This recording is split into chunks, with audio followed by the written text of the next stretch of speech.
may tumawag sa atin na malapit lang dito sa amin na problemado sa aso nila kasi hindi na nila matalian. Sobrang tapang nga daw. According dito sa mga kasama ko sa ating Milo and Friends Dog Training School, pumunta sila at nakikiusap sila, sir, sana lang po matalian namin yung aso namin, hindi talaga namin kaya. So pupuntahan natin siya ngayon araw. At ito, muambon-ambon pa. Kaya ito, nakapambahay lang ako, naka-shorts lang, naka-chinelas. So nagdala lang ako ng bite sleeve para matalian natin yung aso nila. So dito sa video to, tulungan natin sila na matalian. So hopefully matalian ko nga, baka kasi makagat din ako, no? Ito, dati ko na ang kagat.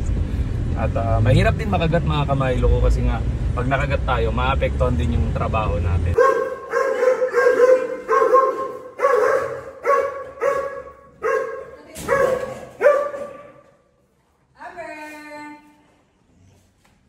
Diyan lang siya, sir. Kung ano. Huwag niyo kausapin, ma'am. Tatalian ko lang.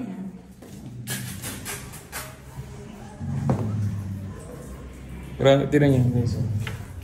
Isang shoot lang natin na gano'n. Kailangan mabilis tayo sa pag-shoot. Mahaba rin ang kuko to. Neto, ma'am. Nagugupitan ng kuko, no? Oo, kasi ang wild niya talaga, sir.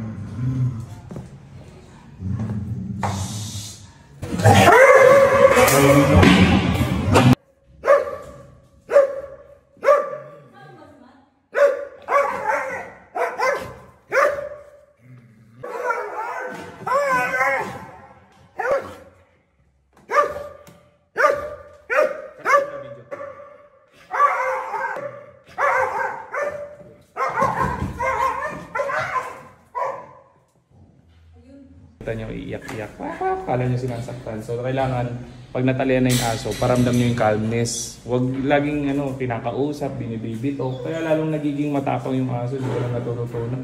Haba na yung tali eh. Kaya nyo lang naman puputulin yan pag may puwersa. So yung aso nyo hindi pa sanay ng training leash. Yung nilalagay nyo kasi, ang tawag dito guys is flat collar. So ito, hindi niya talaga sisirain to. Kaya lang, hindi siya advisable na ito ang gamitin nyo. Point ko, ma'am, may tali na yung aso nyo. Ayun, pinahabaan ko na ng gusto para hindi niya kagatin. Asap po yung kailangan na tulong nila, ma'am. Kasi nga po, kung makikita nyo yung bahay nila, medyo magulo kasi lilipat na po pala sila ng ibang tahanan. Yun na nga, hindi nga nila matalian itong aso nila. Marami nang nakausap na dog trainer si ma'am. Sinisendya kasi yung video ng aso niya. At ito daw ang sabi ng iba. Sinendan ka ng video, nagpasendin. Nakakatakot naman yung aso. So sa mga ganyang case ng aso guys, matapang lang naman yung aso niya sa loob ng bahay. Pero once na matalian ko na yan, katulad kanina guys, nakita nyo, nalagyan ko na ng tali, nag-iiyak. So hindi siya ganun katapang, hindi siya talaga severely aggressive. Advice ko sa inyo ma'am, pabaksin nyo, ipakapon ninyo, tsaka nyo, pag gusto nyo talaga at hindi nyo talaga makontrol, tsaka nyo ipatrain sa akin. So ayun guys, pag magpapatrain kayo ng aso, kahit gaano katapang yan, mas maganda complete vaccine muna yung aso, completely vaccinated. Kung nahihirapan kayong i-handle yung aso nyo para babakunahan, pwede nyo rin naman ako makontak, malagyan ng tali, makuha yung aso. So ayan, wala naman tayong kinakatakutan na aso kahit gaano katapang. So ma'am, thank you so much ha. Dito na po kami. Grabe. Salamat po.